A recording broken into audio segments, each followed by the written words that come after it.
बात और तुम समझना, मिली थी जिंदगी किसी के काम आने के लिए, पर वक्त बीत रहा है चंद रुपये कमाने के लिए। इसलिए बड़ा सावधान रहना। तुम्हें बहुत सफलता पाने की जुनून है ना, तो तीसरी बात भी याद रखना, हर बात पर पैसा सब कुछ नहीं होता। जहां पैसा काम नहीं करता ना, वहां पर भगवान की कृपा काम करती है। जब डॉक्टरों के हाथ से भी बात चली जाती है तब क्या काम करता है? भगवान की कृपा काम करती है, लोगों का आशीर्वाद काम करता है। जब दवा काम नहीं करती तब परमात्मा की कृपा काम करती है। इसलिए आशुतोष, सफलता पाने के लिए केवल रुपयों के पीछे मत भागना, सफलता पाने के लिए कुछ रिश्ते भी बनाना। कई लोग ना सफलता के चक्कर में रिश्ते भूल जाते हैं। राम के और रावण के जीवन में एक बात, भगवान राम के जीवन में और रावण के जीवन में एक बात विचित्र थी।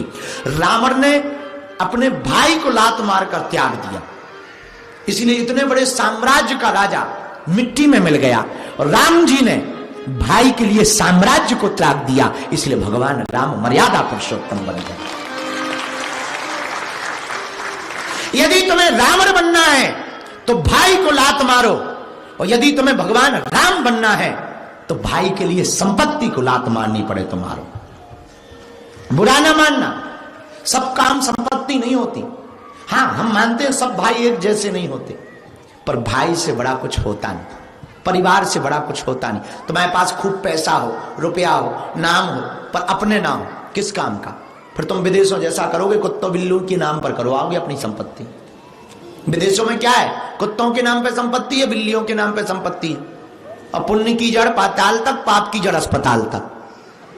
हाँ, बुरा ना मानना, खूब कमा धमा लो, बाद में कुछ नहीं होगा कि बिल्ली के नाम करके मर जाओगे, फिर सरकार हड़प लेगी, झंझट खत्म। पूरी जिंदगी तुम कमाते रहे, रिश्ते गमाते रहे, पैसे कमाते रहे, और उन पैसों से कोई और मजे उड़ाते रहे। इसलिए सब कुछ पैसा नहीं होता, कुछ परिवार भी होता है।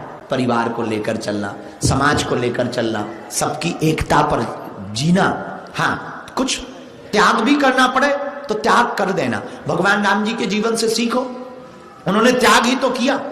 क्या नहीं त्यागा? घर त्यागा, मां को त्यागा, पद को त्यागा, संसार में कितने दुख नहीं सहे, फिर भी प्रभु श्री राम ने, आहा, धन्य है राम जी। और राम जी तब धन्य है, उनकी माताएं धन्य है। पता है तुमको आशुतोष, जब राम जी लंका पहुंचे और लक्ष्मण जी को शक्ति लग गई तो हनुमान जी बूटी लेने गए। आप लोगों को कथा पता ही होगी कि जब बूटी वापस लेके आए तो अयोध्या में हनुमान जी को भरत जी ने बाण मारा, और बाण मारा तो हनुमान जी नीचे गिरे। जब नीचे गिरे तो राम राम कहते हुए गिर पड़े। तो भरत जी आए, आप तो हमारे प्रभु का नाम ले रहे, भैया का नाम ले रहे, क्या आप पहचानते हो? हनुमान जी बोले, पहचानते क्या, उन्हीं की पार्टी में है। आप कह रहे पहचानते, उन्हीं की पार्टी में है, एम्प्लॉय है। अच्छा, उन्हीं की पार्टी में कौन हो? हनुमान जी ने अपना परिचय बताया। बहुत बढ़िया, अरे भैया हमसे भूल हो गई, हमें लगा कोई राक्षस है जो बहुत बड़ा पर्वत लेकर के जा रहा, अयोध्या के ऊपर पटकने जा रहा, इसलिए हमने बाण चला दिया। चिंता मत करो, अब हम एक काम करते हैं, हम तुम्हें बाण पर बैठा देते हैं, तुम और तुम्हारा पर्वत दोनों पहुंच जाएंगे एक क्षण में। हनुमान जी को मन ही मन लगा कि बहुत बढ़िया हुआ, कम से कम बाण लग गया। तो भरत जी बोले, क्यों मन ही मन सोच रहे कि बढ़िया बाण लग गया? हनुमान जी बोले, पहले हम सोच रहे थे कि वाह, हम कितने बलशाली हैं, प्रभु के काम आ रहे हैं, पर्वत लेकर जा रहे हैं। अब पता लगा कि हमसे ज्यादा बड़े वाले प्रभु के बैठे हुए हैं, जो अपने बाण पर हमको और पर्वत को दोनों को भेजने की क्षमता रखते हैं। और आज तो ध्यान रखना, ये संस्कार तब प्रकट होते हैं कि जब भरत जी ने कहा कि अब आप आ ही गए हो तो जा तो रही हो, भैया से हमारी राम राम कह देना, और कोई जरूरत पड़े तो खबर भेजना, पर 2 मिनट आप रुक जाओ। हनुमान जी बोले, लेट हो जाएंगे। बोले, आप चिंता ना करो, हम जल्दी पहुंचा देंगे। भरत जी ने तीनों माताओं को बुलाया, कौशल्या भी आई, कैकेयी भी आई, सुमित्रा भी आई, और तीनों माताएं हनुमान जी से मिली। हनुमान जी ने परिचय दिया, माताओं ने अपना परिचय दिया। कौशल्या ने कहा मैं राम की मां हूं, तो सुमित्रा ने अपना परिचय दिया कि मैं लखन लाल की मां हूं। कैकेयी ने अपना परिचय दिया कि मैं बदकिस्मती से भरत की मां, और मेरे कारण राम वन को गए। अब जरा प्रसंग देखना, कितना प्यारा प्रसंग है। ये संस्कार बोलते हैं, जरा विचार करना इस प्रसंग के ऊपर। तीनों माताएं जब सुनती हैं कि आखिर हुआ क्या है, तब हनुमान जी कहते हैं कि लक्ष्मण जी को शक्ति लग गई है, इसलिए हम पर्वत लेकर के, बूटी लेकर के जा रहे हैं ताकि लक्ष्मण जी के प्राण बच जाएं।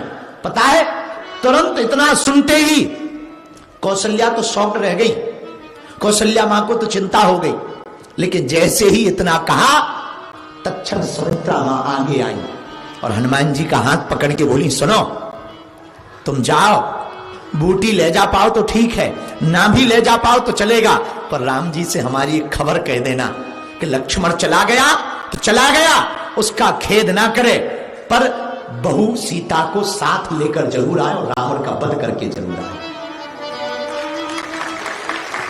हनुमान जी पूछते हैं कि मां तुम्हारा परिचय? वो कहती है, मैं सुमित्रा हूं, मैं लखनलाल की मां हूं और मुझे लक्ष्मण से ज्यादा राम की प्रसन्नता प्रिय है। तो सुनो, कह देना राम जी से कि लक्ष्मण चला गया तो चला गया, लेकिन बहू रानी सीता को जरूर साथ लेकर के आए, सीता के बिना यहां पर वापस न आवे। इतना सुनते ही कौशल्या मां ने हाथ पकड़ा और बोले, हनुमान हमारी भी खबर कह देना। क्या?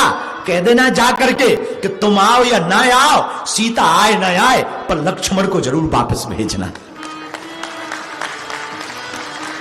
ये संस्कार है माताओं के, और मेरे पागलों, इन्हीं संस्कारों की वजह से राम राज्य की स्थापना की कल्पना हम लोग हमेशा करते रहते हैं। जिनकी माताएं इतनी संस्कारवान होंगी, उनके पुत्र कितने संस्कारवान नहीं होंगे। जरा विचार करना, जिनके माँ बाप संस्कारवान होते हैं, उन्हीं की संततियां संस्कारवान होती है। धन्य है राम जी का चरित्र, धन्य। आज तो तुमने पूछा कि कौन सी ऐसी चीज है जो असफलता में बाधक है, तो पहली चीज है, कान भरने वालों से सावधान रहो। मंत्रा हर घर में रहती है, और हर घर में नहीं रहती तो फैमिली में तो रहती है, और फैमिली में रहे देवरानी जेठानी सासू मां बन के या ना रहे, पर मित्र मंडली में तो मंत्रा होती है। हाँ, हर मित्र मंडली में मंत्रा होती है। तो पहला तो कान भरने वालों से सावधान रहना। दूसरा, अति स्वार्थ से सावधान रहना, वरना तुम्हारा हाल भी चींटी जैसा होगा, चींटी के जैसा 200 रुपया केजी में बिक जाओगे। जो क्राइस्ट चर्च का चीटा था वही हाल होगा। तीसरा, तुमने पूछा कि सफलता का उपाय क्या, कौन सी चीजों से बचना है। तीसरी बात बहुत प्यारी है, वो ये है, पैसों से ज्यादा परिवार को बचाकर रखना।